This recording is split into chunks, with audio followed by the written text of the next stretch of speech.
शीतला माता की जय। शीतला माता की कथा। यह कथा एक ऐसी माता की है जिसका कलेजे का टुकड़ा ही उसका संसार था और जिसके विश्वास ने स्वयं नियति को भी बदलने पर विवश कर दिया था। यमुना नदी के किनारे बसा हुआ एक छोटा सा गांव था, रामपुरा। गांव धूल भरी राहों में घिरा हुआ था और झोपड़ियां मिट्टी व घास फूस के बने थे। इन्हीं झोपड़ियों में से एक में रहती थी यशोदा, एक विधवा माँ जिसका जीवन अपने इकलौते बेटे गोपाल के इर्द गिर्द घूमा करता था। यशोदा का पति कुछ वर्ष पहले ही इस संसार को छोड़कर चला गया था और तब से गोपाल ही उसका सहारा, उसका संसार, उसका भविष्य था। गोपाल एक 5-6 वर्ष का भोला भाला बालक जिसकी आंखों में चमक और चेहरे पर चिर निस्वार्थ मुस्कान रहती थी। वह गांव के दूसरे बच्चों के साथ खेलता, मिट्टी के खिलौने बनाता और जब भी थकता अपनी माँ के आंचल में सिमट जाता। यशोदा दिन रात मजदूरी करती, मीलों दूर से पानी भरकर लाती, खेतों में काम करती ताकि उसके बेटे को 2 वक्त की रोटी और एक सुखी जीवन मिले। उसकी सुखी जीवन मिले, उसकी आंखों में एक ही सपना था, अपने गोपाल को बड़ा होता देखना, उसे बड़ा पढ़ा लिखा कर एक अच्छा इंसान बनाना। लेकिन नियति को कुछ और ही मंजूर था। एक तपती दोपहरी की बात है, गोपाल अपनी दोस्तों के साथ खेलते हुए अचानक जमीन पर गिर पड़ा और उसका शरीर आग की तरह तपने लगा और कुछ ही पलों में उसके पूरे बदन में छोटे छोटे लाल दाने उभर आए। यशोदा जो घर में आटा गूंथ रही थी, बेटे की चीख सुनकर भागी। उसने गोपाल को गोद में उठाया, उसका माथा चूमा जो उसका बदन भट्टी सा जल रहा था। गोपाल, मेरे लाल, क्या हुआ? मेरे बच्चे को। यशोदा की आवाज में घबराहट थी। गोपाल दर्द से करहा रहा था। माँ माँ, बहुत दर्द हो रहा है, मेरा बदन जल रहा है। यशोदा ने उसे अपनी छाती से लगा लिया, जैसे अपनी छाती की गर्मी से ही बेटे के ज्वार को सोख लेना चाहती हो। वो तुरंत गांव की सबसे अनुभवी महिला दादी यमुना के पास भागी। दादी यमुना ने गोपाल को देखा, उसकी नारी जाची और आंखों में चिंता की गहरी लकीरें उभर आईं। अरे यशोदा बेटी, यह तो दादी माँ यमुना ठिठक गई। यह तो शीतला मैया का प्रकोप लगता है। शरीर पर यह दाने और ज्वार देवी रूठ गईं। दादी के इन शब्दों ने यशोदा के हृदय में गहरा छेद कर दिया। शीतला माता गांव में ऐसी मान्यता थी कि शीतला माता जब अप्रसन्न होती थी तो बच्चों के को चेचक या बड़ी माता का प्रकोप होता है और यह अक्सर जानलेवा सिद्ध होता है। यशोदा के पैर तले जमीन खिसक गई। उसका गोपाल, उसका इकलौता सहारा, क्या उसे भी माता का प्रकोप झेलना पड़ेगा? अपने कुछ दिन बाद गांव में यह खबर आग की तरह फैला दी गई। हर कोई गोपाल को देखने आता, अपनी अपनी सलाह देता और हर सलाह के अंत में यही बात दोहराई जाती, शीतला माता का प्रकोप है। यशोदा माता को मानना पड़ेगा। गोपाल की हालत बिगड़ती जा रही थी। पहले तो दाने केवल चेहरे और छाती पर थे, पर अब भी पूरे शरीर पर फैल चुके थे। उसका मुख मंडल पीला पड़ने लगा था। आंखों में चमक की जगह एक अजीब सी उदासी और दर्द का सागर गहरा गया था। वह कुछ खा पी भी नहीं पा रहा था, बस कराया जा रहा था। अपनी माँ का हाथ कसकर पकड़ ही रहता था। माँ, पानी। माँ। गोपाल की आवाज इतनी धीमी हो गई थी कि यशोदा को झुककर सुनना पड़ता। हाँ मेरे लाल, अभी आई, थोड़ा शहद मिला दूं पानी में, उससे गला ठीक रहेगा। कहते हुए यशोदा की आंखों में आंसू झरझरा बहने लगते थे। वो अपने बेटे को इस तरह पीड़ा में देख नहीं सकती थी। उसका कोमल बदन, जो अभी कुछ दिन पहले तक उछल को से भरा हुआ रहा था, अब निस्तेज पड़ा था। गोपाल माँ का हाथ कसकर पकड़ लेता और दर्द से सिसकता यशोदा उसे सहलाती, उसके माथे को चूमती, उसके बालों को संवारती, पर भीतर ही भीतर वह खुद भी टूट रही थी। हे विधाता, यह तूने कैसी विधा रची है? ऐसा कौन सा पाप किया था जो मेरे इकलौते बेटे को इस भयानक कष्ट से गुजरना पड़ रहा है? उसके हृदय की चीखें ब्रह्मांड में गूंज रही थी, पर उन चीखों को सुनने वाला शायद कोई नहीं था। उसका माथा जो कभी गर्व से ऊंचा रहता था, अब चिंता और शोक से झुका हुआ था। उसकी रातें जागते हुए गोपाल के पास बैठकर उसे हवा करते, उसके बदन को ठंडे पानी से पोंछते हुए कट रही, डरती रहती थी कि कहीं उसकी आंख लगते ही उसका लाडला उसे छोड़कर ही न चला जाए। नहीं, ऐसा हो नहीं सकता। यशोदा ने मन ही मन दृढ़ संकल्प किया, वह अपने बेटे को कुछ नहीं होने देगी। गांव के वैद्य ने हाथ खड़े कर दिए थे। यह कोई मामूली बुखार नहीं है यशोदा, यह देवी का प्रकोप है। औषधि यह काम नहीं करेगी।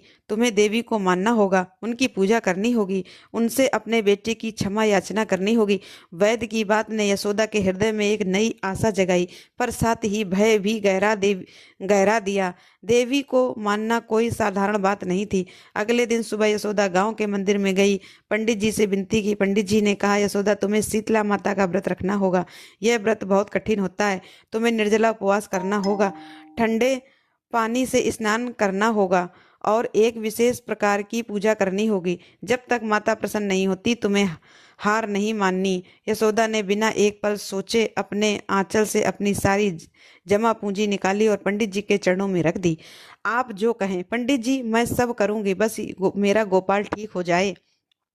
मुझे नहीं पता शीतला माता क्यों रूठी हुई हैं, पर मैं तुम्हें प्रसन्न करके रहूंगी। मैं सब संकट सहने को तैयार हूँ। पंडित जी ने उसे व्रत के नियम समझाए। शीतला माता की पूजा ठंडे पकवानों से होती है, बासी भोजन से होती है। पूरे दिन जलपान नहीं करना होता और रात भर जागकर माता का स्मरण करना होता है। यशोदा ने अपने बेटे को देखा तो अपनी झोपड़ी में दर्द से कराह रहा था। उसकी आंखों से फिर आंसू बह निकले।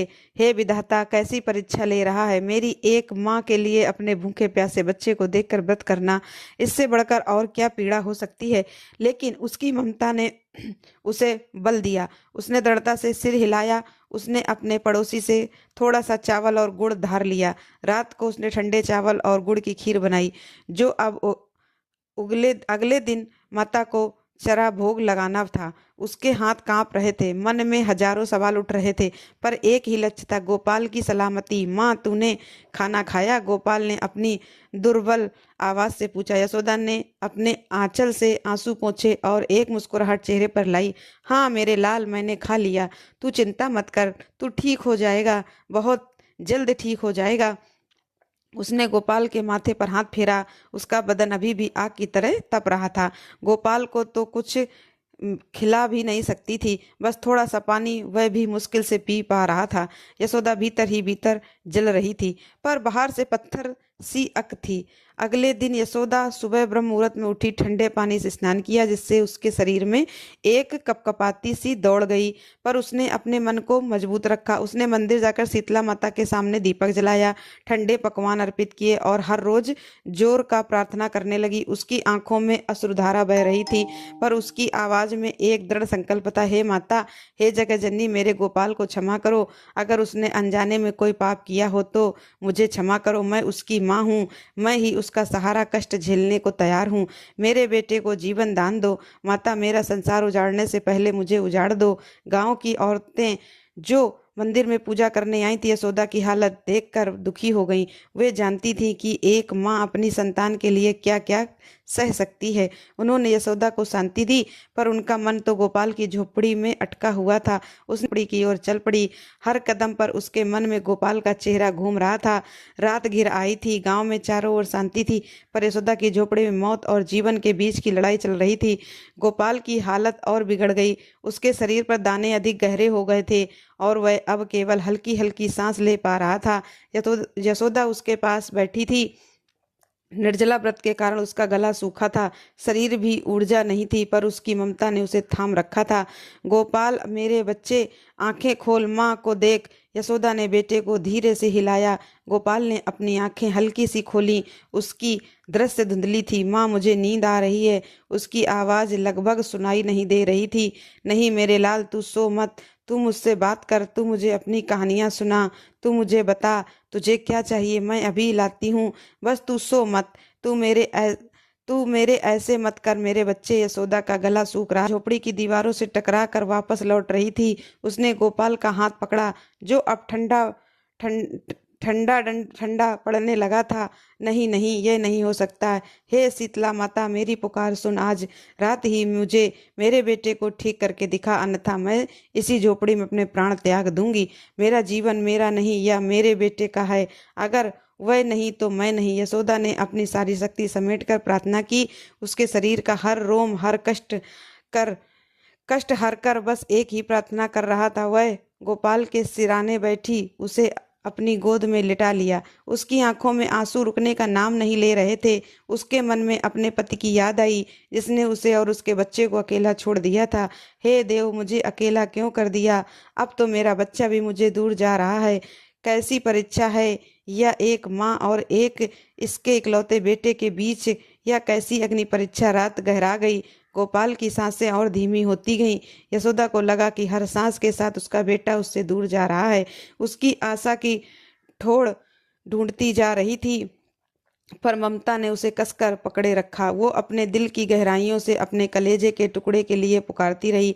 हे माता, मैं जानती हूँ तू दयालु हो, तुम माँ हो, एक माँ को होकर दूसरी माँ का दुख समझो। मेरे बच्चे को जीवन दो, मुझसे मुझसे मत छीनो। मैं तुमसे भीख मांगती हूँ देवी, मैं तुम्हारे चरणों में दासी हूँ, बस मेरे बेटे को वापस दे दो।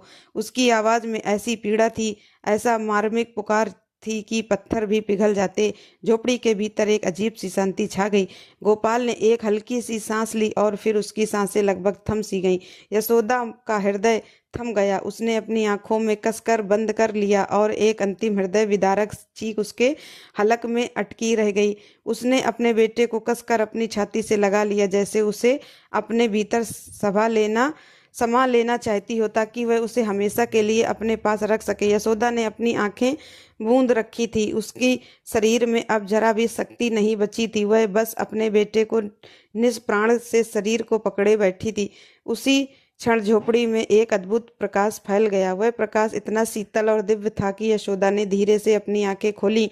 एक पल के लिए उसे लगा कि वह सपना देख रही है या उसका मन उसे भ्रमित कर रहा है। उसके सामने उसी झोपड़ी के अंधेरे कोने में जहां तक सूरज की रोशनी भी कभी ठीक से नहीं जा पाती थी, एक अलौकिक आकृति प्रकट हुई। एक तेजस्वी नारी श्वेत वस्त्रों में सुशोभित, उसके हाथों में कलश और झाड़ू, उसके मस्तक पर दिव्य तेज, उसकी आंखों में असीम करुणा और शांति थी।